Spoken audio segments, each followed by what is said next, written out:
I'm sitting here with my beer for the evening. Okay, good. And yeah, I've never done a podcast like this before, so kind of excited. All right, yeah. So, Let me. so I guess to any listeners, I got a gentleman here named Stefan Verstappen, and I guess go ahead and introduce yourself. Okay. Well, I'm a writer and a martial arts expert and survivalist and a video maker and a truth teller and Canadian. I'm up here in Canada, and that's about it. All right. Cool. So I've noticed that a lot of the conversations, like the interviews that you've had, pretty much go straight to like government conspiracies and such for obvious reason, right? Because we're in one right now, Yeah. and it's painfully obvious that Yeah. we're in one. I figured we'd start with something a little funner than that, though. Would you like to talk about martial arts in Sure. general? Whatever you want to talk about, Travis. All right, cool. So yeah, what got you into martial arts to begin with? Well, I guess as a kid watching those Hong Kong kung fu movies, Sure. But the thing that really got me into it, to be honest with you, is G.I. Gurdjieff, George Ivanovich Gurdjieff, Mm-hmm. who is a really kind of an obscure philosopher around the turn of the century.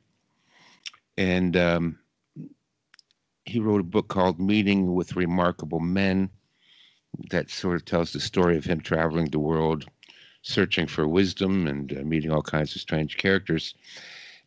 And in the book, which is sort of autobiographical, he describes that he used to like to get into bar fights and that he had studied two different styles of martial arts. And yeah, and also I was at that time, he also promoted a philosophy of what you would call temple dancing. And apparently it's based on ancient tradition of sacred dances. And there's many cultures that have that tradition. You've probably seen those Thai dancers or from Thailand, with the Right. hats and the way they move their hands and their feet and things like that. It's all very symbolic. And his theory was that through dance, you could experience enlightenment. So I thought, well, that's really interesting. And he had studied under the whirling dervishes, which is a mystical sect of Islam. They're actually date way before Islam started, and when the Muslims took over that part of the country, which would be Iran, they sort of survived. They converted to Islam outwardly, but inwardly they still continued to practice their ancient mystical techniques, part of which was dancing. So the whirling dervishes, you may recognize them, or listeners may recognize them. They're the ones that spin around in a circle, and they usually wear like a tall red fez, which is a type of hat, and very baggy, flowing clothes, and they tend to spin around in a circle. And so I thought, okay, I'd like to try that, but at the time, in Canada back in the 70s, I don't think there were any whirling dervishes in Canada. Right. So I thought I would go into martial arts with the idea, I kind of had a hunch that there are a lot of traditions whereby movement is a way of increasing your energy and making you, or not making you, but allowing you to wake up, to become enlightened, to become aware of the situation. So there's, like I said, many traditions. Gurdjieff talked about it. The whirling dervishes talked about it. Claimed that the dance, the movement would spiritually uplift you, but not just them. Like I said, the Thais, the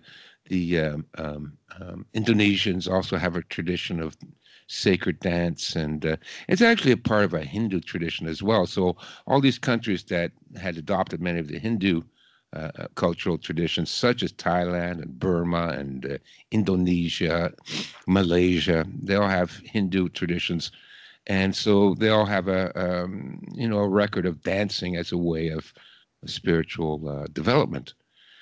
So when I went into martial arts, I thought martial arts to me sounded like the same thing because we already heard all these stories about, moving meditation, has often been described to Tai Chi, or even karate has been described as moving meditation. And I thought, well, there's something there. Let me take martial arts for now. I wanted to take it anyways. I was a fan of the Kung Fu series when I was a kid. So, yeah, let me take that. But when I started martial arts, I was always looking to find a hidden meaning in it or another purpose in it. So I analyzed everything. That's why I went through all the history and the philosophy of martial arts. I read all the books I could get a hold of, written by all the great warriors and great masters, and always looking for clues. And of course, it turns out that martial arts is a way of using movement to develop heightened powers, heightened senses, to develop you spiritually and intellectually as well as physically. And so that's how I got into it through, most people, it's, they get sand kicked in their face at the beach by the bully. Right. And then they decide to take martial arts. But for me, I was never bullied. I was always a big guy. And I was always pretty rugged, so people didn't mess with me anyway. So I never needed to learn martial arts to defend myself because people left me alone anyways. So I came to it from another angle, which is more of a spiritual angle. But the other thing I promised myself when I started was that even though I'm searching for like a spiritual angle to it, or payoff to it, I would never neglect doing whatever it takes to learn martial arts. So if that means, getting injured, if that means fighting and sparring, if that means, getting thrown on the ground and things like that. Yeah. Because a lot of time when people approach martial arts with a spiritual angle, they often just become sort of like armchair quarterbacks. They have, they spew the philosophy, and they can maybe do a little bit of Tai Chi, and that looks nice. But that's really not what martial arts is about. Martial arts is about fighting and surviving. So, and that's where you get your Aikido guys, right? it's like it's all philosophy. And, oh yeah, Aikido guys, and that's it. Yeah, it's like they've missed the philosophy of doing a throw on a person, even though they think they're practicing throws. It doesn't quite work. Yeah, I have tried to spar Aikido guys my whole life. Every time I come across one, I say, "Can we do 10 minutes?" But and 99% of the time they'd say no. I was the one that would always say yes, but I also boxed and did other things. So I probably wasn't even going to use Aikido. I just liked it, kind of for the moving meditation kind of aspect of it. Yeah. Well, there's quite a few, and there's more and more every day. It seems. You see all those videos of these characters that can beat people just by waving their hand in the air. Oh man. I saw that myself back in Taiwan. That kind of fraud has been going on a long time, and so it's not just Aikido that has this. Tai Chi is another one. Almost nobody in Tai Chi knows how to use it to defend themselves. Never mind what they say, and never mind all these little choreographed attacks. It's good to choreograph your attack and defense patterns. Good, practice it that way. But don't think that's the way it works. It doesn't work that way. So when you see, some Tai Chi teacher showing how to use Tai Chi against students that have been instructed to fall to the ground when this happens, again, it's just it's all in their head, and that's what I find with a lot of these spiritual paths like yoga and It's they everything is accomplished inside their own mind, which means it doesn't really have any legitimacy in the real world. It just doesn't. I mean, just because you're having happy thoughts about being this or that or the other and being enlightened doesn't mean you are. Well, I So, would even digress that being enlightened isn't even necessarily happy. Like, oh no, it's not. like if It's you actually have your eyes open, the world has some pretty not happy stuff in it. Yeah, no, that's why I always say that, you have to be a warrior to be enlightened. Even Nietzsche said that wisdom is a woman and loves only a warrior. And the reason he's saying that is the same reason I say that, is that enlightenment is not for pussies. Right. I like it. Yeah, it's not. It's very tough. And it's not necessarily happy. I mean, this is all the kind of myth that's been spread about spiritual development and enlightenment, that suddenly you're on LSD and in the clouds all day. No, that's not it at all. You do get, there are certain powers that you develop. There's no doubt about it. Right. And they're almost supernatural powers in many cases. I mean, you have instincts now that function faster and more acute than your eyes and ears, and your brain can analyze it. So there are benefits to it, but boy, you got to be tough to get there.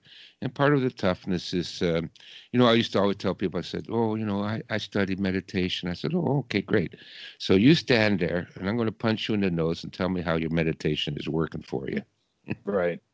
And a lot of it's just the simple fact that you're more initiated and most people aren't. So it's like you're immediately noticing, you're going to walk into places, you're going to notice things about people or body language and stuff. Even if you just did, a year or so's worth of a boxing class, like you're going to be faster, you're going to be more nimble on your feet than a normal person. Yeah. So many people are so much more, I mean, I'm not trying to sound like a jerk, but so many people are so much more useless than they think they would be if they were in an emergency situation. Yeah. Yeah. No, that's, an unfortunate truth. And, the amount of bullshit in the martial arts is just phenomenal. But I always thought that, like, there's more bullshit in the martial arts than anything else. But you know what? That's just the world these days, where everything is about 90% bullshit. No, absolutely. Unfortunately, Kung Fu is kind of like, to a lot of people, they think it's bullshit. And I think that the problem is that the waters are really muddy due to that generalization. Most people are bullshit people. Yeah. And I think that just muddies the waters. You have a lot of the history that's been damaged throughout each of the dynastic cycles of Kung Fu. You have a lot of the schools and stuff would dilute and put like useless things in their forms and stuff, so that way they would hide their secrets from other people and things like that. And I think that kind of muddies the waters. I don't know if you agree, but Well, especially with something like Kung Fu, because I remember the whole, going way back. I wrote for Black Belt magazine and Inside Kung Fu magazine, and martial arts seemed to go through these phases. At first, it was, the very first was like Bruce Tigner and karate, and these were guys that were coming back from Japan after World War II, that had stayed there, during the occupation, the U.S. right, occupation of Japan. And then they learned karate, and they brought it back to the United States. So the karate phase sort of started in the 50s and went to the early 60s and 70s. And then guys are coming back from having been stationed in Korea, and they brought back Taekwondo and Hapkido and stuff. Hapkido and Tang Sudo, right? So then the fad sort of went to Taekwondo, because the Taekwondo guys had, really spectacular kicks. You have to hand it to them. Good athleticism and stuff. I really like the Taekwondo, as long as you understand the reasons for it. But I actually really like the Taekwondo sidekick, and the roundhouse. I don't like it power wise as much as others, but it has good range advantage. You know, Yeah. you Yeah. can pop somebody from, a few feet away. Oh yeah. Yeah. Yeah. I used to have a pretty deadly roundhouse kick. The secret is in chambering the leg, right, and snapping the knee. Yeah, absolutely, and making sure you pivot that foot. Yeah. I got my kid in jujitsu right now, and he's they dabble in striking. So anytime I'm there, on a day where they're doing the striking, I always end up kind of like, hijacking whatever Tristan's line is, so I can be like, hey, you need to do this the right way. Like you pivot that foot, you're gonna blow your knee out or something. The foot Mhm. they're standing on is what I'm referring to. Yeah. Yeah. The support foot. Yeah. You have to Sure. pivot it so that the toes point away from the person you're kicking. Yeah. And yeah, I used to focus on the pivot quite a little bit with the side kick and the roundhouse kick. That you briefly go up onto the ball of your foot and you swing that foot around, drop the heel. The heel should drop, hit the ground at the same time your foot hits the target. Yeah. Yeah, and then lock the kicking leg out. Well, not so much on the roundhouse, but like the side kick, you lock it out pretty good. And there's a lot of people just kind of hit it and go back and don't have a good follow through. Yeah. So yeah, no, I started off. Well, actually, I started off in judo for a couple of months. I hated it. And then Really? oh yeah, I hated judo. But this was like old-fashioned judo. Okay, it's not like all those things have changed quite a bit now. I mean, all we did the whole class was just run around the dojo and do break falls, the whole time. Mm-hmm. All right. I don't think we learned much of anything, outside clip throw, maybe. No, a shoulder throw, I guess, or hip throw. Well, I still know how to do a shoulder throw and hip throw, and Well, it's that not was like that. those aren't in other martial arts. Exactly. Uh, Modern judo probably, I mean, just because the fact it's become so competitive, that has its drawbacks, but that, also it does button down, the uh the hell it does help you narrow down the things that make it to where you can throw a person, like really well. Like these Yeah. modern judo guys are very good. Oh yeah, yeah, yeah. They're good. So, but then I started training seriously in Taekwondo. I spent 2 years in Taekwondo, and so my kicks are pretty good. I learned my kicks in Taekwondo, and then I switched to Kung Fu. Now, when I switched to Kung Fu, I went down to Chinatown here in Toronto. We have a big Chinatown, and the oldest Kung Fu school that was opened in the 50s and was taught by Chinese was the Hong Luk Club down in Chinatown. And I switched to Kung Fu for a couple of reasons. One, because I felt the Kung Fu traditions go back further and therefore are closer in or have more in common with the movement as a way of becoming enlightened. Also, their katas and their forms way more complex than, like a taekwondo kata or a karate kata. One of my katas goes on, it's like 350 moves, whereas the average karate kata is about 24. Sure. Uh, so, and then also but the problem with Kung Fu is then the fad changed to Kung Fu with the 1970s movies, the Chop Suey movies, the Five Deadly Venoms, the Man with the Golden Arm.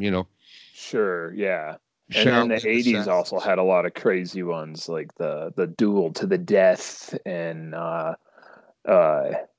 lot of that stuff. I think that's Yeah, the main one I remember. I obviously wasn't really around as they came out, but I did like watching some of them.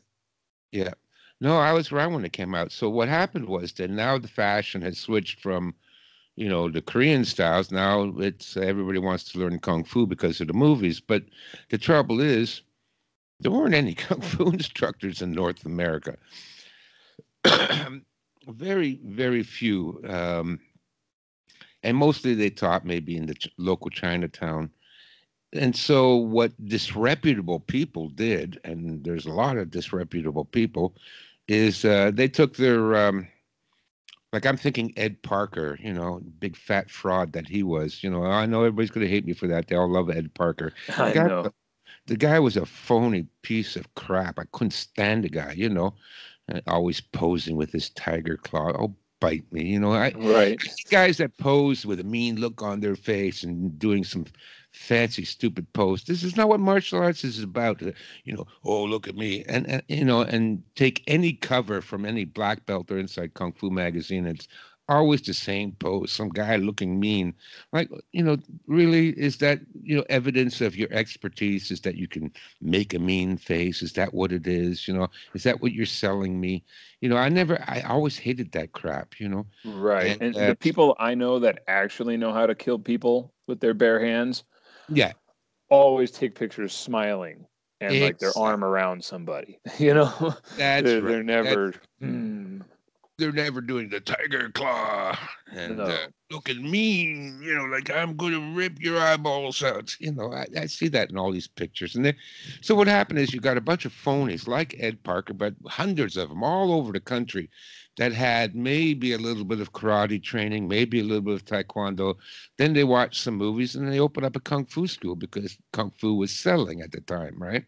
And then Right. they would dress up in these stupid costumes. It's the other thing I have a big problem with martial arts is they're ridiculous costumes. Somebody like Fred Villari, another big fat fraud. This guy. Oh man, I just was watching one of his videos the other day, and he's doing it under a Kenpo banner right now, Oh, and now it's Kempo. Oh, before it yeah, was Five of Animals. Yeah. course it's Shaolin Kenpo, so it's not like so it's kind of like United Studios was, right, with Shaolin Chuan Fa, which is just a different pronunciation of it, right, a different word for the same thing. Yeah, yeah. So yeah, like he's doing it under a different banner now, but yeah, he's still out there, and He's still out there.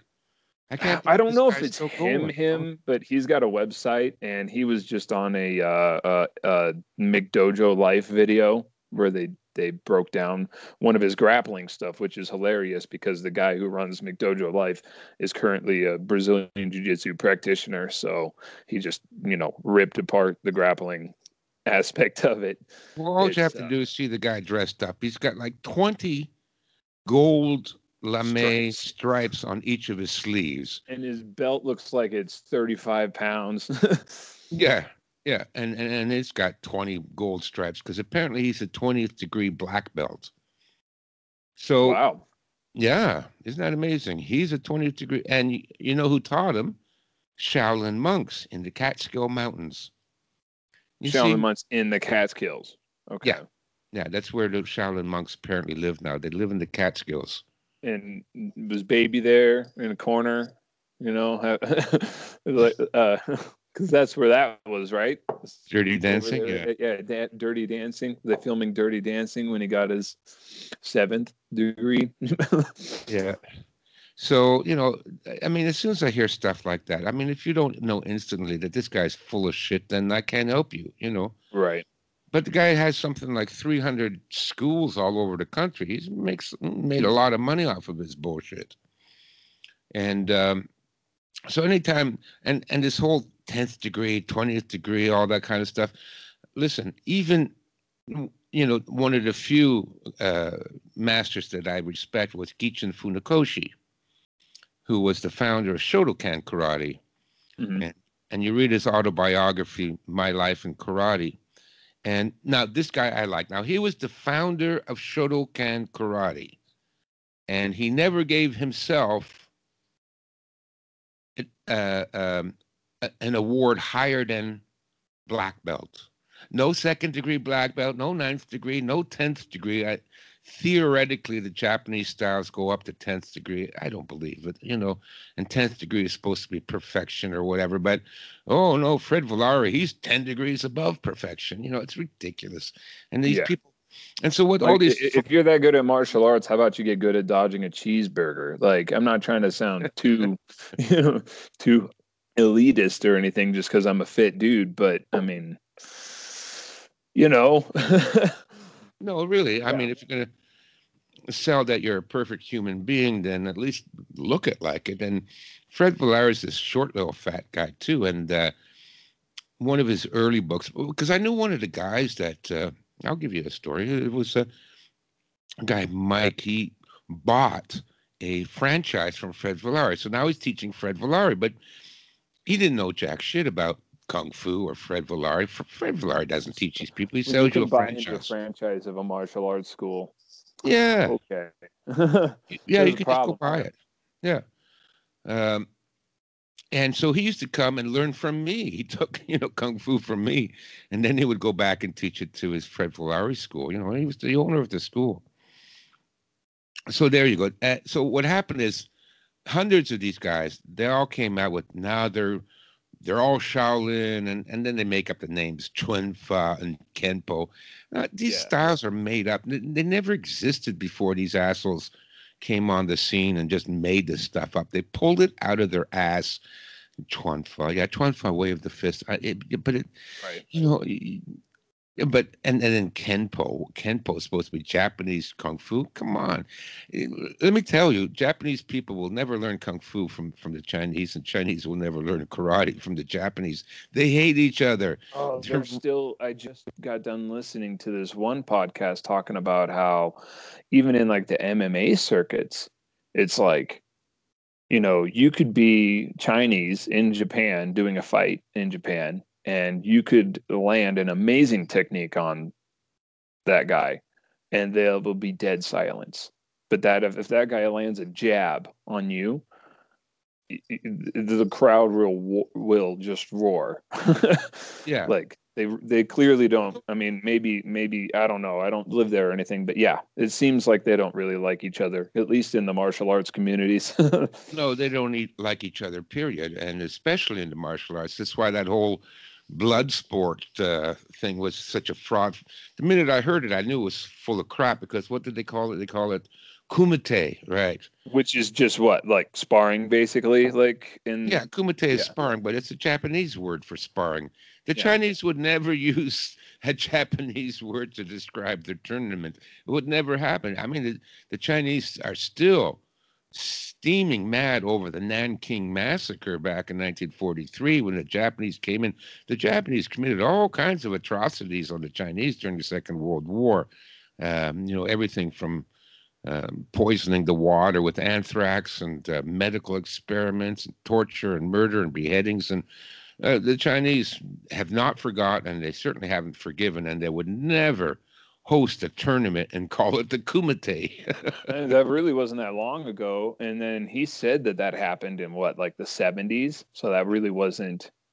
Was that the 70s or 80s that he said Late that he 70s, I claimed? think 1980 or something. Right. So like that really wasn't that long prior to that. There'd be people that, I mean, theoretically, the elders that would have not theoretically, but to his claim, the elders that were running that tournament, would have remembered that. Yeah, So well, that'd be like someone Chinese in school America being like, all right, like we remember 9/11, let's go ahead and have let's have jihads over here. Yeah, it's Yeah. like we're going to have a dance contest and name it after Osama bin Laden. Yeah. And Anyways, as woke as our culture is trying to be, it's still not doing that. So I doubt they were doing that in the 70s and 80s. no, they weren't. And even to this day, Chinese school children are taught about the atrocities that Japan committed during the war. So you don't have to be old enough to remember it. They're taught it in school to this day. The Right. Communist Party is really ramming it home, wartime propaganda against the Japanese because, they want to increase nationalism because China is eventually going to run out and attack a bunch of people. So they've been promoting this for a long time. So anyways, what happened then is that you got all these frauds with a little bit of karate or whatever, pretending they're Shaolin this and Kempo that and Kung Fu this, and then they got all the fancy costumes with all the braids, and then they promote, just total crap. To be honest with you, I really think these guys learned it from those Hong Kong movies. Mhm. And they think that these Hong Kong movies are like real, like that was really what Kung Fu was like. And so they basically imitated the Hong Kong movies and claimed that they were masters and all that. But the trouble is, none of them ever studied under a real Chinese Kung Fu master. So now turns out Kung Fu is useless. Well, of course, Kung Fu is useless if you learn it from some fat fraud that never studied it. Right. Because it wasn't actually kung fu. It's And it just wasn't I came actually up with kung fu. these moves because you bought my crap. Like, Yeah, exactly. They watch the movies, so it's really embarrassing. It's disgusting, to be honest with you, the amount of bullshit that these guys come up with. Um, so, anyways, that's why Kung Fu doesn't work. Now, I can tell you, Kung Fu does work, mm, and it does work in a real fight. And but you have to you have to practice making it work. For example, when I was at the blood sport tournament in Hong Kong, I was at the one that this Frank, the blood sport supposedly was based on, and I have a video out, the truth about blood sport, where I talk about right. the story. And what it is it was just a tournament. It was just a regular tournament at a sports arena. My teacher at the time, Master Chan Hong Chong, was one of the honorary judges. He was one of the elders, Right. that this Frank Dux claims to have met. Of course, he was never there, anyways. Yeah, I And, think the only video footage that he had a claim to, they found out it was just another dude, and he was a French, like a Silat practitioner. okay. Just the guy kind of looked like him, and because Silat, they kind of box with their feet, right? So it looked like it did in the movie. So Yeah. he claimed this footage. You mean Penjak Silat or Savat? I think it was Penchak Silat, but I might be wrong. It might be Savat. I might be incorrect. Just the bottom line is he found But you said footage he that was a looked French like. guy. You said he was a French I guy. think it was a French dude. I Yeah. think. Yeah, then it could be Savat. And well, Savat came back to France from seamen, sailors that were stationed in Thailand. So Right. So I don't know. What I'm saying is like it just basically looked like the mm, guy fought in the movie, and you know he just claimed this footage, and then the dude who actually was in the video was like, "No, that was me." yeah. Thanks for just lying your ass off Oh yeah, the at my guy's a expense. compulsive liar and a psychopath. It's nuts. It's nuts. So, that's why the problem with now what I did and what I saw at the tournament there in Hong Kong too, I was very disappointed because the first half of the day was all forms and was wonderful. I mean, Kung Fu's got the greatest forms. But Mm. when they started sparring, they all went to basic kickboxing. It was pathetic. It was, a jab, reverse punch, front snap kick, maybe a side kick, maybe a spinning back kick. And that was it. They all resorted to the same thing. Nobody used anything that looked like Kung Fu. And you find that at tournaments all over, or I haven't been to a tournament in a long time. Maybe it's different now, but when I used to do the tournament scene, everybody fought that way. Everybody fought kickboxing stuff. Uh, you Right. know, some hand techniques, a couple of basic kicks. That was it. Yeah, I think I don't know about there, but I think one thing that tends to happen is people will practice forms or katas or pinons or penons or whatever pronunciation they want to use. And it's one thing to practice the movements, and then but very few of them have done any of these movements in an actual against a resisting opponent. Exactly. So what I used to do was and I sparred a lot because I taught, and so every class would be sparring class. I would have sparring for every class. The last 10 minutes That's good. I was really like sparring. that. Yeah. That's hard to find in America. Oh, well, every class was sparring. We did the warm up. I didn't spend too much time on the warm up. I always told them, I said, listen, this is not, for you to get into shape. That's on your own free time. This is to learn martial arts. So I'm unlike, and again, a lot of teachers, when I was teaching Krav Maga, it'd be an hour class and 50 minutes would be push-ups, running, jumping jacks. And then the last 10 minutes, they would teach you a move or two. And I Which thought, makes sense given its origin being a military based thing that really just taught high aggression, you yeah, know. but my thought was, I'm not your fitness trainer. I'm your martial Right. arts instructor. I you get fit anyways. We do the warm up, with the usual warm up, but I didn't spend overly long on it. warm up, joint loosening exercise, a Get little some bit, blood in the joints, stretch yeah, the muscles a little so you don't get hurt. then do a little bit of stretching because, again, it's better to stretch after you've warmed up, but a little bit of stretching before to prevent injuries, and then get right into it. Then we would get right away into forms and techniques and breakdowns and self-defense moves. And every class, last 10 minutes would be devoted to sparring, and every third class, the entire class would be sparring, from for the whole hour. And then I had, for those who wanted it, the 100-man kumite, which was, I've read about that, one of the Japanese schools did that. So what I would do is you would have one guy in the middle of the ring, and he would have to fight 1-minute rounds nonstop against everybody else in the class. And if there was 10 people in the class, then those 10 people would cycle through 5 times each, so that he would have to fight for 50 minutes nonstop. So the fighters that are coming in are fresh, they've been resting, but you're still there. So the minute would be up, the next guy would be in the ring, and you'd have to spar him. The minute would be up, then the next guy would be in the ring. What that taught you was, first of all, how to conserve your energy, because you can't go full out for 50 minutes. No, that's intense. Against 50 guys. Yeah, it's very intense, but it taught you how not to waste your energy, which is very good, because I remember a lot of sparring matches. I would stand there. I'm 10 feet away from the guy, right? And he's already throwing kicks, hopping up and down, spinning back kick. Come on, I'm 6 feet out of range. What are you doing?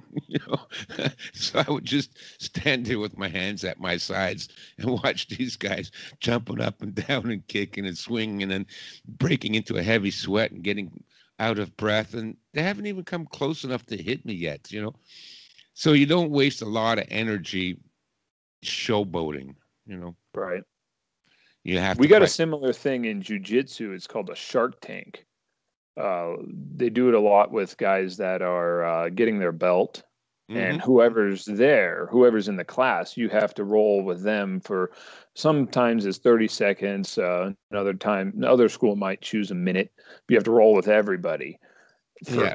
for X amount of time. It's a good idea for the reasons that you just stated. Yeah, I just do the 100-man kumite when they went for a belt test. Right. That would be part of your belt test, is to spar for 50 minutes without rest. And, well, yeah, it's hard, but it certainly teaches you what's valuable, not to waste a lot of energy dancing around and posing. It puts an end to all that. Oh, yeah, and bouncing and stuff. Like, Yeah, Taekwondo, when I did Taekwondo, I did for like a little over a year. Yeah. And there was a lot of, like, they would do this bouncing thing. And I'm like, I assume you got that from boxing, because you always see on the movies, boxers would bounce. And I'm like, I'm not saying I won't bounce a little, but I grew up with boxing. I'm not even going to bounce like that. I'm going to stand still if I can. I'll move a little, but like try and get you to do something. But man, that bouncing is going to waste a lot of energy. So what I did as a personal experiment, because I participated in the sparring too, I love sparring. Yeah. So every class we would spar at least 10 minutes, and I taught 3-4 classes a day, 6 days a week for 8 years. So that's a lot of sparring I got in, right? Because I spar, 3-4 times a day, and every day, 6 days a week for 8 years. So I don't know. I probably sparred 5,000 people if you add it up. We had at least 2,000 people come through the club a year. Plus, I sparred all the people that took the other classes too. I had an open door policy. I was the only one in the school, because our school was huge. We had 5 dojos, so at any one time there were 5 different classes going on: judo, jiu-jitsu, aikido, kickboxing, taekwondo, karate, kung fu, krav maga. Every day, right? We had all these classes going on. And so the instructors from these other classes, I always invited them to come spar me. And so I got to spar, like, not just beginners, but I got to spar every other black belt in the club, and even people that, came from other schools. Everybody knew I had an open door policy. Now, what I did for several years is because my style of kung fu is Hung Gar. Mhm. That's my major, and I have a minor in 18 Lohan, which is most of my weapons forms are from the 18 Lohan. But all my Okay. empty hand stuff is from Hung Gar, and it's famous for the 5 animals, but specifically tiger and crane. But I would practice sparring using only techniques from that animal. So I would say, okay, today I'm going to spar only crane style. Mhm. So if so no jab, no roundhouse punch, because that's not part of the crane style. Right. I would use a back fist. I would use crane wing blocks, um, ridge hand strikes, hopping kicks, Right. hooking and pecking attacks. And believe it or not, that pecking attack works really good. If I smack you on the top of your nose with my 4 fingers in a crane beak attack, yeah, you feel it. A Right. couple of times I accidentally stuck my finger 3 knuckles into a person's eyeball, which Yeah. is It's yeah, not nice, but I get yeah, that happen to me all the time. Ever since I started jujitsu, it's because we were grabbing a lot, right? yeah, And yeah, ever since I started doing that, it's like I realized that whenever everyone thinks, "Oh, I learned the self-defense technique where I poke them in the eye," I'm like, "Look, it doesn't feel good, but I get it happening all the time." yeah, I wouldn't rely on that poke in the eye technique that you learned from that self-defense class when yeah. someone's on top of you trying to choke the life out of you. Well, it's still pretty effective poking the eye. It's so It stopped everybody. I did it too. That's for sure. right. I'm not saying don't do it. I'm just saying, like that's not the extent of the fighting you need to know. You need to learn how to go land a jab. You need to learn how to move and position and stuff. Yeah. And then I would, spar only using tiger techniques. Palm strikes, ricking, Mm. grabbing, and then and well, I finally got effective at it. But it took a couple of years of just only sparring, and again, sparring 5,000 people. Every day I would, spar for 30 minutes. At least 10 minutes of class 3 times a day. And I would spar only, this month I'm only using Tiger Claw and see if I can make it work. And you know what? You can make it work. And when it No, it's a works, really good idea. I like that. It's good to limit yourself to something so that way you can understand the intricacies of using it. There's things that details about any technique that you can't really convey to a student. So ergo, your teacher could not convey it to you without you going out and learning it, like you just said that you did. yeah, So yeah, I like that. yeah. So I can say, and also a lot of it is in being tricky. A lot of those animal styles are kind of tricky. There's a lot of distractions. When you're doing something that's really unusual, you're not in the usual fighting position. Um, it throws people off, so you can mess with their minds as well, and that also helps to make these fancy kung fu techniques more effective. Is because so long as you know how to do it, it baffles your opponent. It confuses them.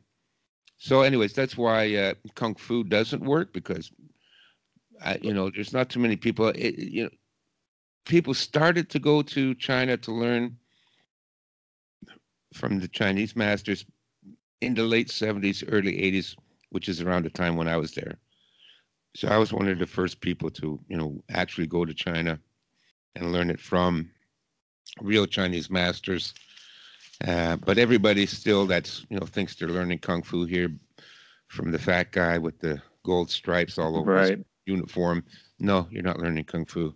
Yeah, I went to United Studios for a couple of years, and I the when I decided to stop was when this guy Master Black he'd come in a few times, and I realized that every time he came in, he had a different high end car, like a Corvette or a Mustang or something, Hmm. brand new. And Hmm. I'm like, this is not the philosophy you've been teaching us and stuff. Like what's going on here, you know? Hmm. And I had always learned boxing, so it wasn't like, there was always this. I always felt like I could see through some of the BS, but Mm. there was some stuff that wasn't, so I liked it. And so there already was this kind of, I don't really believe you guys kind of thing. But once I saw that, I was like, okay, like you're making too much money off of something that's supposed to be not about making money, Oh, yeah, yeah, So, you know, uh, yeah. yeah. I always drove And my he was drove like my that. He was bicycle. like a chubbier dude and stuff. And I'm like, you're okay. Like, Oh, I know. here my grandpa was this guy who in his 70s and 80s could still use a speed bag, and Yeah, yeah. And here's this 20th degree black belt. right, claims he had the 500-pound red hot urn on his forearms. I'm like, where's the burns, man? I'm looking. I was What told he went he through claimed the. that from the Kung Fu series? Yeah, they claimed it, and I was like, I'm looking for it, and I don't see no burns or nothing. I'm like, if you go to the Shaolin Temple, you can go learn whatever they're teaching, and so I don't doubt that you went there, but I'm just looking for you got the mastership thing, and I don't see it. you Well, know, the whole Shaolin thing it's just more bullshit. Unfortunately, I heard that there actually is like it was destroyed mostly at one point. They had to rebuild it, so a lot of what's there is even fake now, and it does stand as a cultural mecca, and they do kung fu there, but it's not what people think. Like, It's not what people think. It's Disneyland for foreigners. The real Shaolin Temple was already burnt and destroyed in the 17th century by the Ming Dynasty. mm, Actually, it had been burned down two or three times, but the last time it burned down was in the Ming Dynasty. There's no record that it was really rebuilt and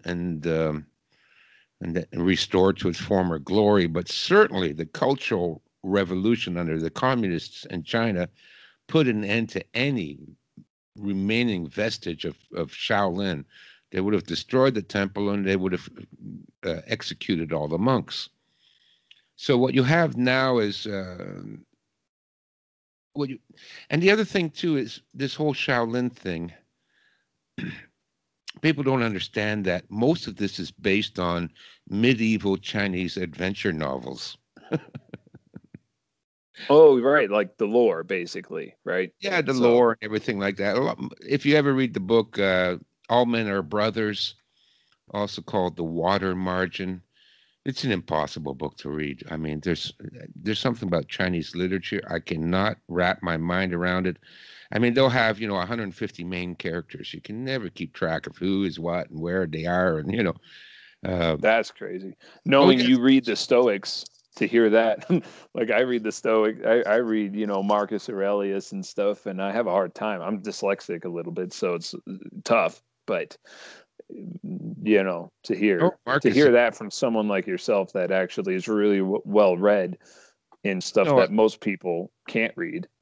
no, you can't. I tried to read all the famous Chinese classics. Um, Dream of the Red Chamber. God, that was I couldn't get through 20 pages of that. And then All Men Are Brothers. I liked All Men Are Brothers because they made a Chinese TV series of it back in the early 70s that would sometimes air on TV here, and I'd watch that, and it was always. So, but when you hear of all these, like Monkey Style, that's from the book, you know, and Red Eyebrow and Blackbeard and Wow. all that, like Crouching Dragon, Hidden Tiger movie stuff. That's all from this novel. It's an adventure novel. Which is So that cool to watch the movie and stuff, yeah, it's very cool. I like but I didn't ever pick up a sword and think that I could run around on the top of bamboo plants, like, and Mhm. somehow magically make myself lighter than, a Yeah. leaf. The only book I could read from them, and I love to this day, is Romance of the Three Kingdoms. Mm. And again, that's a book that lends a lot of its lore to Kung Fu lore. One of the main characters in Romance of the Three Kingdoms is Guanggong, and you will see Guanggong in every kung fu school in the world. It's a statue of a guy with a red face, a long black beard, and he's holding a halberd called the Guandao. Right. So he's the god of war. But he's a character from the book Romance of the Three Kingdoms, and we don't even know if any of that was true. Anyways, it was like, again, a medieval fiction novel. It was very popular at the time, and then they sort of, it would be like if you read the story of King Arthur and Guinevere and the Knights of the Round Tables, right? Mm-hmm. And then you started a kung fu school based on it. Right. Yeah. Which people do in the woods here, like the Ren fairs, during the summertime, they do that, but they're very aware that it's make believe. But it's make believe, exactly. But here, everybody takes it seriously, and they dress up on that. So, right. And then what you have now in Shaolin is a tourist attraction. What they did is, there are no monks. First of all, the monks were all killed off a long time ago. Certainly the communists would have killed them off. And then this whole idea about Buddhist monks as being, somehow holy and spiritual and all that couldn't be further from the truth. Actually, they were a bunch of parasites. They never worked. They just begged for money and jobs. Right. There's a guy that he's got a YouTube channel. He's actually a gaming YouTube channel, but he was a Shaolin disciple for like 3 years. And he does these things where he kind of exposes that. And he says, yeah, it's really high level, like acrobatic, like kung fu and stuff like that. But they don't meditate. They're like normal dudes walking around on their cell phones and like, playing video games, and like they're normal people. They just do this thing, that, yeah, it's, they get some mind and body out of it. They can learn martial arts to a degree, but it's not really, there's no actual enlightenment involved in it. There's not really anything other than the fact that, think of it as wushu, and it's wushu. That's what it is. Yeah. And there's nothing wrong with that. Just let's maybe not pretend that you're a warrior monk, Exactly. That's where I have the problem with it. Like, wushu is beautiful. I watched a lot of wushu. Donnie Yen. I'm a huge fan of Donnie Yen. His mom brought wushu to the Western world, as I understand it, and I'm a huge fan of that guy. Mm-hmm. So, have you seen that guy that he's an MMA, like a Chinese MMA guy, and he's out going around and like quote unquote exposing kung fu guys? Yeah, like Wing Chun guys. I think his name is Zhu Yang or something. Yeah, I've seen him. And this is where it's easy to get into the government conspiracy things, is because they're the People's Republic of China, which sounds not like a republic. I guess they've ruined his credit because he upset their status quo. You get like a social credit, like based on your social actions and stuff, where he's not even able to train at his MMA gym anymore. He can't get a decent job. It affects his pay. And they make him wear like clown paint. Like, we look at it as warrior paint. Like, we think he's doing that. He says, no, they required him to wear that. And it's actually a disgraceful thing to paint on his face. Yeah. Yeah. And it's like the whole Shaolin school temple thing there in China, it's just a tourist attraction, and it's a tourist attraction run by the Chinese Communist government. And the so-called monks that are there, they're wushu people, and originally they were People's Liberation Army, PLA, soldiers that had a little bit of training, but then they eventually brought in more wushu. But it's basically gymnastics, and but all of it, like, there is no direct lineage between these people and whatever Shaolin temple may have or may not have been 400 years ago. Right. And even the whole legend of the Shaolin, there's really no hard historical evidence for any of it. Right. I've You're read breaking a lot of hearts, Stefan. well, but that's part of It's being fine. enlightened. No, it's You true. have to Yeah. shed yourself of all the bullshit. Listen, I wish it was true. I really do. I wish, holy monks went around teaching people how to fight. Maybe it happened, it does happen in a way. I'm like a holy monk. I go around teaching people how to fight. Right. But and use it to better your life in general. Like it's not just to me. That's always, once I heard that kung fu really meant just to like live well. Yeah. I was like, okay, I don't need to be in this school then. I'm like, okay, I'm using combative form to essentially, the long goal is to perfect myself as a person. Okay. Yeah. My grandpa was a kung fu master, if you go by that definition, and he Sure. never, that's just what it was, and that's just the approach I like to think about, and that's why I'm doing all sorts of different martial arts, or or I do different things at work and stuff. It's just, how can I be better at things? Yeah, Kung Fu is simply means skill, and you can have skill in anything. You could have skill doing laundry, and that would be laundry Kung Fu, right? Right. There's some scene with Jackie Chan where he's doing the laundry, and he whips the clothes up in the air and wraps it around and zips it and zoom and throws it onto the washing line, and he's doing Kung Fu laundry. But actually, that is a legitimate application of the term Kung Fu. Sure. And it also harkens back into Zazen, which is the Zen version of Kung Fu, which simply means to bring your awareness and skill to whatever you do. That's all. Yeah.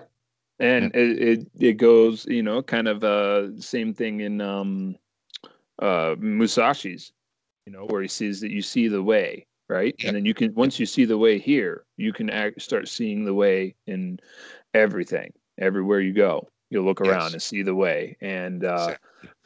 your book, Blind Zen. So the story of how I came across you kind of starts when I was a child. I and so this will make a bit of a circle here. I put Fix-A-Flat in a football, Right. and it blew up in my face, Oh. and it damaged my eyes. Huh. And I spent a few days blindfolded with bandages and stuff, and they had to rinse my eyes out and everything. It was horrible. And that much pressure in that can to blow up a football? I put it in a little football, but it expands when you spin it. And the football blew up in my face, and it blew up right at the laces. So naturally, right at the weak spot, right? And it just, and so it made plenty of pressure, and it burns your eyes, because that's what it does. Is it kind of burns the rubber and melts it. And I spent a time blind. And so then my grandpa taught me how to listen for things, taught me how to try to smell my way around a little bit, even though I don't have much of a sense of smell,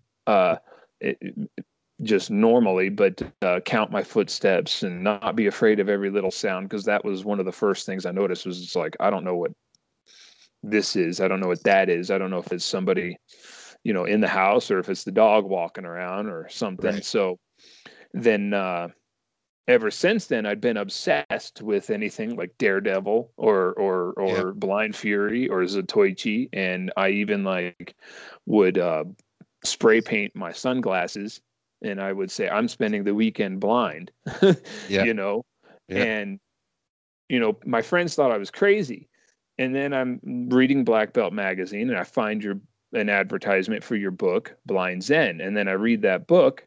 I bought it right then, and I read the book, and I'm like, this is Kung Fu. This is like, this woman learned how to live and live a good life, even if she never got any fighting capability, which she got some, right? Yeah. And I'm like, that's exactly what it is. So I refer people to that book like all the time. So it's just interesting to me that I'm like, huh, like someone actually did this. I thought it was just in movies, you know? Yeah, So, well, that was all trial and error on my part too. Because I thought it was just in movies too. And then, she calls me up and she's blind. I always tell everybody, anybody can be improved, but through Kung Fu, even if you're in a wheelchair or if you're crippled or if you're dyslexic or if you have, or if you're blind or whatever, it will if it's done right. So it was a lot of trial and error, a lot of research on my part, but, required a lot of patience on her part, you know? well, I was very She's dealing with surprised that she newer was able thing in to do life. And anything. Yeah, I was surprised that she was able to do anything and that this stuff worked. I was as shocked as she was. But yeah, so that should be the purpose. That's not to neglect real combat training. I think it's essential. sure. I think you need to get punched in the face a few times. You need to get kicked in the stomach and roundhoused into ribs. You need it. Uh, that's what teaches you. Even just a little bit, like even if you're not at like these high levels, like I've always said that there's like with boxing, my grandpa taught me and my cousins at least very basic position and movements, right? And punching. Because he was captain of the Far East boxing team in the Navy. His grandkids and kids were going to know a little bit of how to take care of themselves. And then but if you get into boxing, for example, there's another level where you've learned to keep your hands up, right? Yeah, But then you start putting one hand down and or you've learned not to telegraph your punches, but then you start purposely telegraphing your punches to program your enemy, right? Or yeah, something like that. yeah. Even if you don't get to that level, like even if you just do I know how to punch and I know how to bob and weave, I know how to block a couple things, I know how to move a little bit and shuffle and roll and break fall. If you know nothing else, learn those things, I think. Yeah, no, it's a large part of sparring is being tricky, cunning, Sure. applying strategy. I used to do dirty tricks on my sparring opponents all the time. All the time, I would do dirty tricks on them. For example, I would suddenly like bend over and put my hands on my knees and go, okay, I'm out of breath. Hold on a second. And then as soon as they dropped their guard, I'd roundhouse them in the head. Right. Your fault that you dropped your guard. We're in a Oh, sparring match. my grandpa was nothing but a dirty fighter. Like we're doing stuff. I mean, he'd work with the mitts a little bit, right? But once it was sparring, it was like he's gonna kick my dirt in my face. He was gonna be mean. My cousin got into wrestling, so we went to wrestle Grandpa. Grandpa's grabbing his balls. He's grabbing skin and twisting ears and twisting his nose and stuff. And it's Yeah, like, well, this guy was the predecessor to the Navy SEAL. yeah, So there was nothing that could be like fake in his world, you know, or yeah, conceptual. There was no room for, all right, if I hit you this way, maybe the person will react this way. No, it had to be like, I know what's going to happen, to yeah, this person when I do it. So yeah. it And was then really interesting growing up with a person like that. Yeah, no, you had a great grandfather because I'm exactly the same way. When I sparred, I always sparred dirty. Um, a lot. I use a lot of sweeps too. People don't expect sweeps, but sweeps are a great technique. They would step forward and I just sweep the lead leg out, and then boom, they fall on their back. I didn't Right. even have to raise my arms. I could be drinking a cup of tea and not spill a drop. Just sweep the guy every time he stepped forward, and then I would do dirty tricks like typically, certainly way before mixed martial arts, I started doing this. Typically, if somebody fell on the ground, the fight stops. That's what you're taught in karate and taekwondo. Right. Which is kind of how like Sundao is in China right now. Like they have like it's kind of like an MMA thing, but it's like they'll do throws, but it Hmm. stops once they've done a throw or a takedown. You get points for the throws, you get points for, punches, kicks, whatever. It's yeah. But for some Yeah, reason they don't follow up. after that? So everybody that sparred with me for the first time, especially when they were coming from another style, and like I said, I had guys always coming from karate and taekwondo or whatever they were studying to come and spar me. So and especially the taekwondo guys, I would sweep them all the time because they're used to sticking that leg up in the air and hopping And they're around. so committed. Like you have to be pretty committed to those kicks. There's not really you know, just kind of getting it out there. It's like you have to do it or don't. Yeah. And the easiest defense against taekwondo guys is you don't even have to step back. All you have to do is lean back, right? So you're not actually moving your feet. So you've got your body up, usually in a forward position, and now they're going to hit you with say, a sliding side kick, right? Mm-hmm. And it's, the distance is to hit you, but you just lean back a little bit, even like going into what we would call a back stance, right? Sure. And their kick wouldn't hit you. You're out of range now. You only have to move back 6 inches and you're out of range. That's a good point. They had in fact, it was almost trained into it when I was doing it, where it was like you had a very tiny window where, let's say, for example, the roundhouse, they would take, those like clapping, kicking targets where if they made a Yes. sound, Yeah. Yeah. I they like made a those. sound if you did it right, right? Yeah. And they would put two of them maybe 6 inches apart, and you had to get one without clapping the other one. And Right. that's how tight that window is of Mhm. getting the right kind of snap. So that's a good point. Yeah. So the easiest thing, and the technique I still use to this day is, range is really important. So I've got long arms and, I can reach out. But listen, if you just pull back 2 inches, you're out of range. I can't hit you. So they would always come in with the sliding side kick. And all I would do is like shift to a back stance or just actually get my upper body back and grab their leg. And then I would kick their support leg out from under them with a sweep or just simply a roundhouse kick, but low to the Right. calf or behind the knee, right? Boom, they would go down on the ground. Now I would wait. And if they got up off the ground by first rolling onto their hands and knees, like most people do, right? Mm-hmm. As soon as they're on their hands and knees, I would move right in and give them a good kick in the stomach. Right. Dirty fighting. Because the Which is like fights, one of the first things that in jujitsu we teach out of people is getting up that way. yeah, how to get Most up. people don't know why because of the fact that they teach them right. You know what I mean? But most people don't know why. A lot of kids, they'll still catch them do it, and occasionally one of the coaches that is cross trained, Hmm. they'll do that. They'll go ahead and kick them lightly. We don't walk around kicking kids, No, no, no, but no. kind of just get them there and be like, that's why you don't do that. You can get soccer kicked in the face really good if you want, if That's someone right. wanted to. That's right. I would kick him in the stomach, but if it was a real fight, I would have kicked him in the head, and the Sure. fight would have been over. And of course, I'm always wearing an instep pad. I like the white pads, the shin pad that Hmm. goes to an instep. Right. And And then, yeah, so it didn't hurt them terribly, but I would make it just hard enough that it would like be, you know, when you got I hit. busted my cousin's nose one time. He was bending over to in that similar position, but he was trying to get grass to stuff in my mouth. That was his favorite thing to do. Oh So yeah, I yeah, walked up and I cocked, I got him in the nose, busted it. yeah.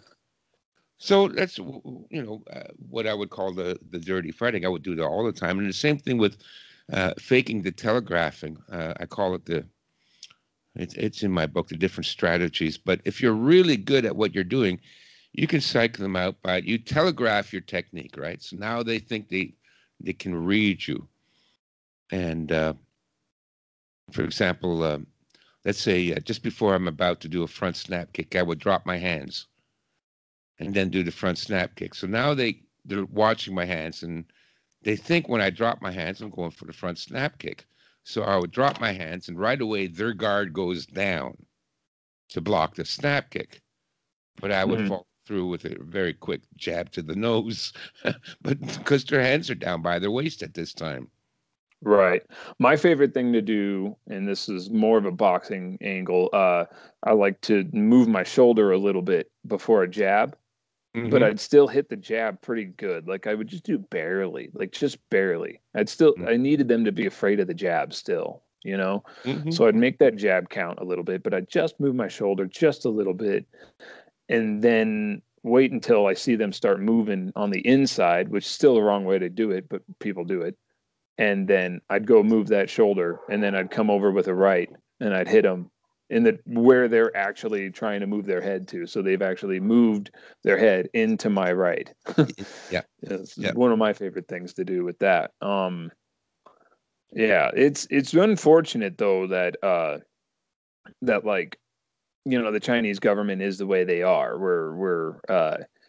It's like they want some of the MMA around, right? They're marketing it, but then they also want they also want that BS around, that the magic, you Mm. know, the guys who have the bird on their hand and they can like pull, make it look like they want you to think that bird is stuck to them with magic energy when they're just messing with that bird's balance and a little bit, but Yeah. they're Hurts. moving their finger wrong, you Yeah. know. Yeah. And it's just kind of crazy that, there's so much out there when really there's a core to truth to and it's really profound truth to some of these traditional martial arts. But Well, that is the shame in it because for me, my martial arts training has provided me with innumerable benefits, and the shame is that we have so many frauds and so much nonsense and so much bullshit that it just muddies the water. It pollutes what people learn, because a good teacher will be able to teach that. And I've always told my students, I said, go out and learn as many different styles as you want. sure.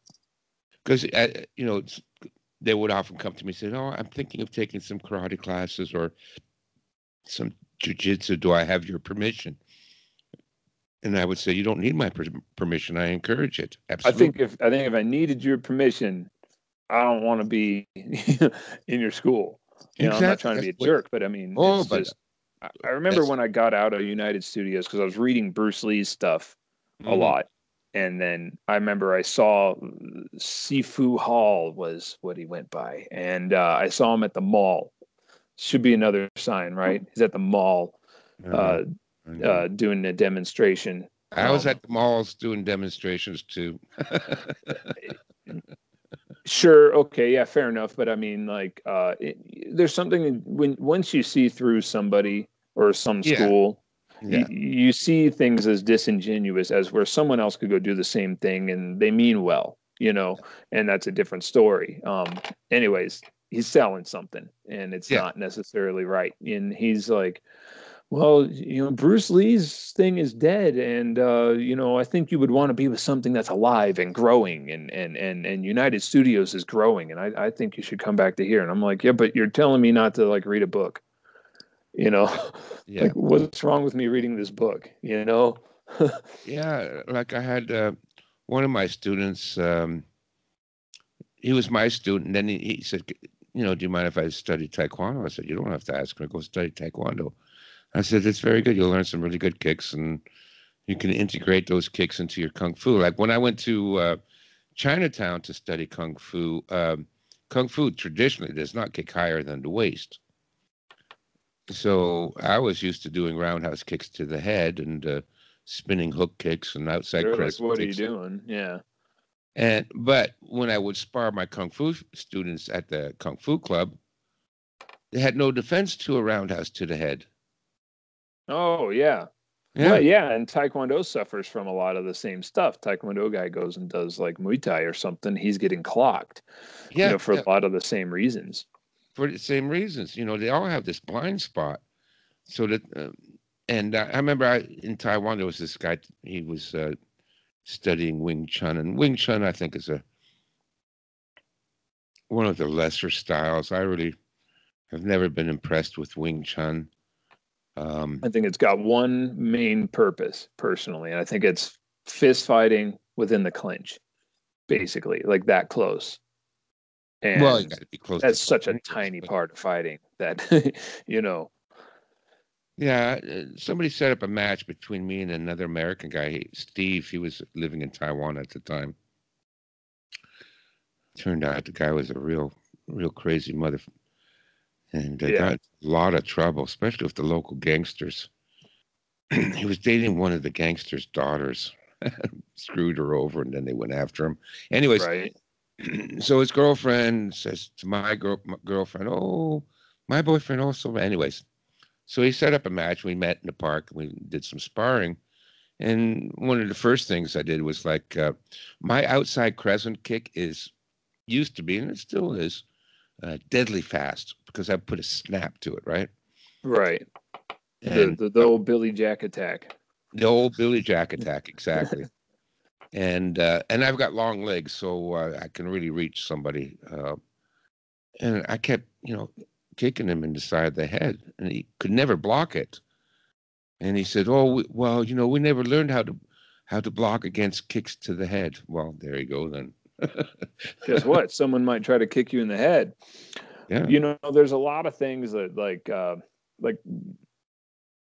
like my son. So like a couple years ago, we decided my son needs to get into something. So it was either going to be Boy Scouts or martial arts.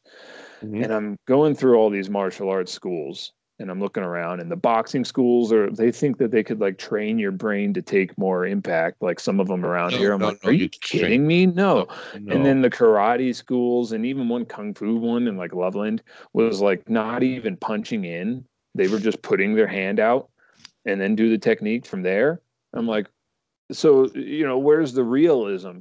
And that's actually what got me into jujitsu. Wasn't so much the style, right? It was more about how it's taught.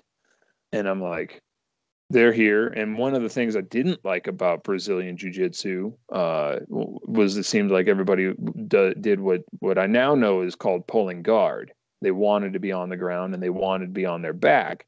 And I didn't like that. But these guys incorporated a lot of wrestling. And I'm like, this is great. So they're not afraid to like learn from some other thing that has a superior angle to it, at least within their, yeah, it's grappling, it's not fist fighting, but at least, they say 80, people claim however many fights end up on the ground, but they all start standing up. And this school is one of the few jujitsu schools that actually know that. I'm like, man, I'm just glad I found a place that actually isn't afraid to learn from other things. Yeah. And there's Question. so many people, they're just vain and they can't be told they're wrong. Oh God, yeah. You have to be able to admit when you're wrong and when you made a mistake. If you can't do that, then forget about it. Life is not going to go well for you. Absolutely. And I used to get one of the most common questions I got, because like I said, I used to write for Black Belts and Inside Kung Fu and all the books and that. People always say, "What is the best style to learn?" And I would say, it's not the style, it's the teacher. If you have a good teacher, he can make any style work.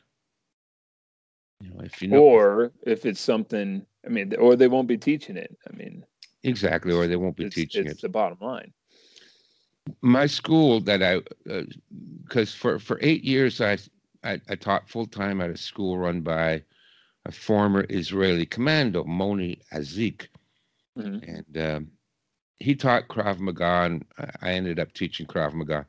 He taught me Krav Maga in about a week, because he asked me, he says, I need you to teach Krav Maga. I said, I don't know nothing about Krav Maga. And he goes, well, I'll show you what it is. And so he showed me, these are all the yellow belt techniques. And I went, okay, I know those.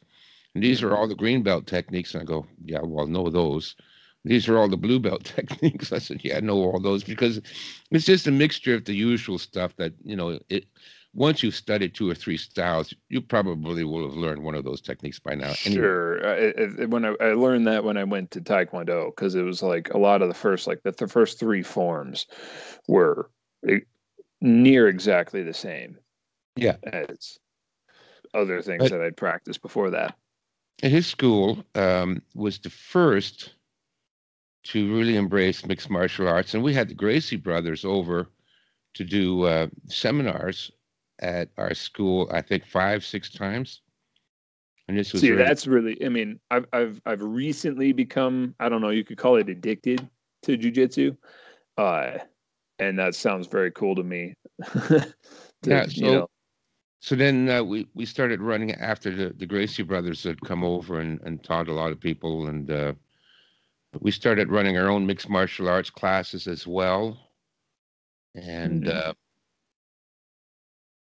and you're right. There is a failure in that, and that is they always want to get you on the ground. And I've watched enough mixed martial arts matches that show or prove that it doesn't always end on the ground, and that a lot of times one guy can knock the other guy out completely while standing on their feet. Well, yeah. Yeah. Yeah, I mean, I don't blame them for wanting to go on the ground per se. Yeah. Like, because I mean, that was Helio's thing, was he was of smaller stature. So if he broke somebody's posture and is hanging on them, they're going to get tired quick, even if they're much bigger and stronger than him. So I get it. And he doesn't have to watch Yeah. his back because his back is to the ground. That's So right. you can choke someone out. So I get it. It's And just, those techniques I would teach women and children. Yeah, get on the ground.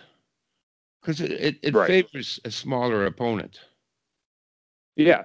And that makes sense. It's just, to me, it was like, I'd been in enough fights behind the bar where there's broken glass and stuff like that, but now the game has changed a lot. You got a lot of guys, they play top game a lot, which is basically, it's like wrestling, only you're going to use jujitsu submissions. Yeah. So it's like, take a wrestler, and it doesn't matter if you're pinning anybody, because that doesn't matter. What matters is, are you choking the life out of them, or are you breaking a bone? So it's better. And that It's used to even be a better real, if you cross train with stand up, like striking. It's even better, yeah, I used to be a real prick too, because a lot of like when you joined the club, you could take all the classes that you wanted, right? So Yeah, some of my kung fu guys would take the mixed martial arts class, right? Which is fine with me, or they would take the sure. taekwondo class, so everybody could study every style there. But I'd be a I real want to make asshole. something like that here, man. I should do that. Like I said, we had a huge dojo. There was like one, two, three, four dojos, four separate dojos running four classes every day simultaneously. So you go into Mm. anytime you went into school, there were four different classes going on, and you could go into any one. Mostly people would specialize in one, but you were allowed to go to the other classes if you want. And a lot of people would go in and take a few classes of this, a few classes of that, and good for them. But I would wander into the mixed martial arts class, and sure enough, there'd be one or two of my students there, and they'd all be on the ground. And one guy'd be, straddling another guy on the ground.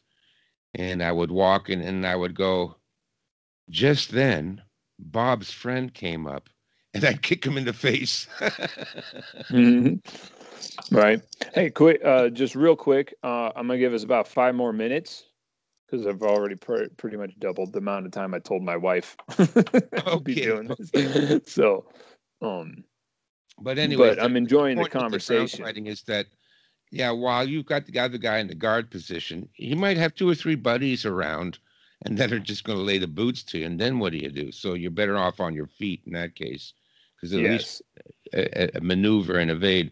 So that's one drawback. And the other drawback was, and I'd have these guys that were now training. We trained a couple of guys that actually went to the octagon. Mm. Right, they participated in the Or UFC, the UFC, the early UFCs, the and early then UFCs. there was also the Vale Tudo and stuff like that. Right. There was other ones. Yeah. So Like Hickson. If I'd have known about Hickson when I was a kid, I'd have had a lot less closed mind, which is, it's sad that I had a closed mind to any martial art, but some of these MMA guys are just bullies and they're meatheads. And I was yeah, bullied by meatheads in school.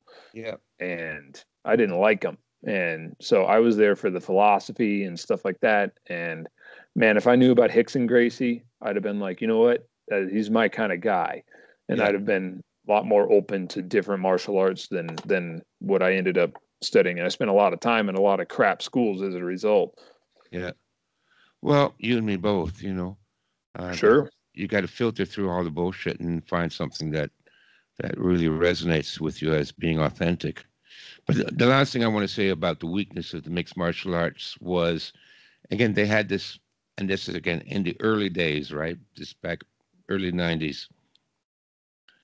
And I'd have these guys that were training for UFC come to my class because I was the only one, like I said, had an open door policy. And so they wanted to take me down, right?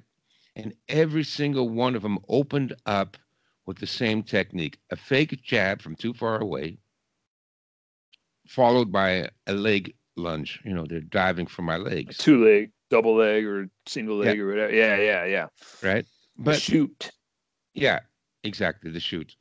And they would open up with this hokey, you know, I suppose it's supposed to be a distraction, but this hokey, you know, left hand jab. And then they would immediately duck down and try and grab your legs. But I saw them do this 100 times. So when they came to spar me and they would do that jab, I'm already moving back. And so then they would do the leg dive, but I've already stepped back half a step. And so now they can't reach my legs.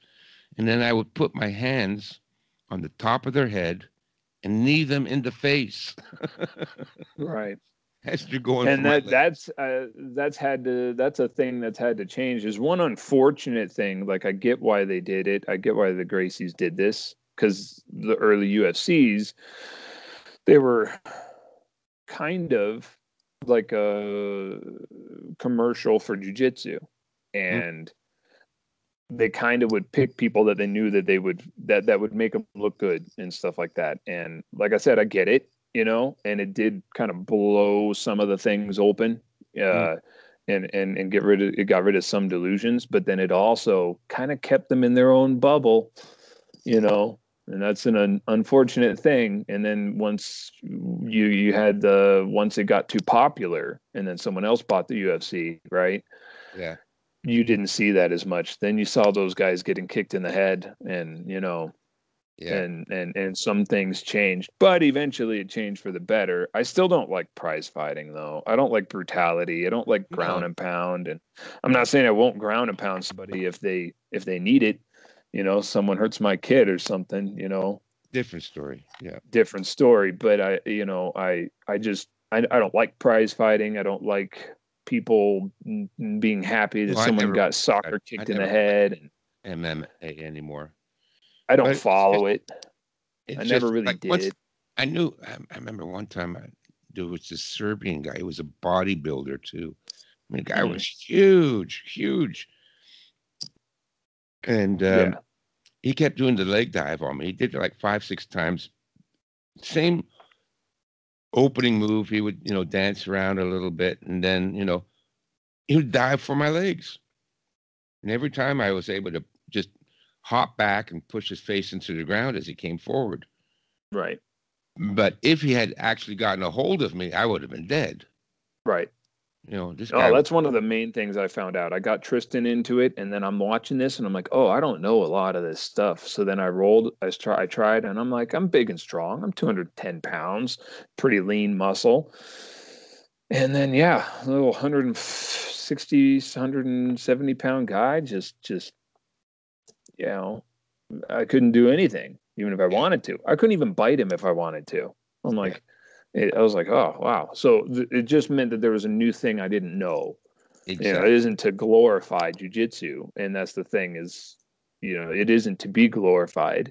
And everyone at my school, they're going to listen to this podcast, and I'm sure they'll enjoy it because they're pragmatic people that, you know, don't mind seeing something. They've all said the same stuff that we've said on this. So I know it won't bother them, but it's just, you have to be able to deal with, you have to train in all different fashions so that, you know, like the guy I sparred that was Wing Chun. Well, we never block kicks to the head. Well, then you're susceptible to block kicks to the head. Sure. Same with the mixed martial arts guys. If they're always diving for your legs as the opening move, uh, how long do you think it's going to take for people to figure out just to kick you in the Right. face as you come Well, in? that was such a big thing at the time because everyone had seen these jujitsu guys beat these other dudes, and so then they just basically took that jujitsu angle to Yeah. it. So And that's not to say I didn't learn some of the mixed martial arts stuff. I know how to sure, get the guard position and do the cross choke and bring my yeah, leg up and get him into scissor lock, or swing my leg, or even you're on a dominant position, you're straddling him and you're punching him in the face, and he lifts up his arm, and you grab his arm, you swing your leg over, and you break his elbow. sure. The armbar, All these man, it's our too. bread So and butter. maybe I could have held my own with this bodybuilder guy. I mean, he was training for the UFC, so he was in really good shape, and he Right. used to be apparently he was a sniper for the Serbian army. So maybe I could have held my own, but I didn't want to get into a wrestling match because I don't like that. I don't want to be that Yeah, close to it's not somebody. your thing. I mean, even right now, I'm doing jujitsu, and that's my main thing right now. If I got into a fight right now, I'm not going to ask to go on the ground unless I know it's one on one, and maybe that would be a way I could do it without anybody getting hurt.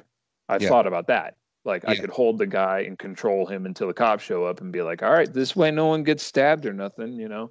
yeah. But if you can Because end it if he right, pulls a knife on me, that was one of my main things was edged. You know, I yeah, love Eskrima. So if he pulls a knife on me, I'm killing him, you know. So yeah. anyways, I should probably let it get us to shut this down though. Okay, no I problem. very much enjoyed the conversation. Oh, you're welcome. And yeah, I don't know. Yeah, I don't know how to wrap it up. So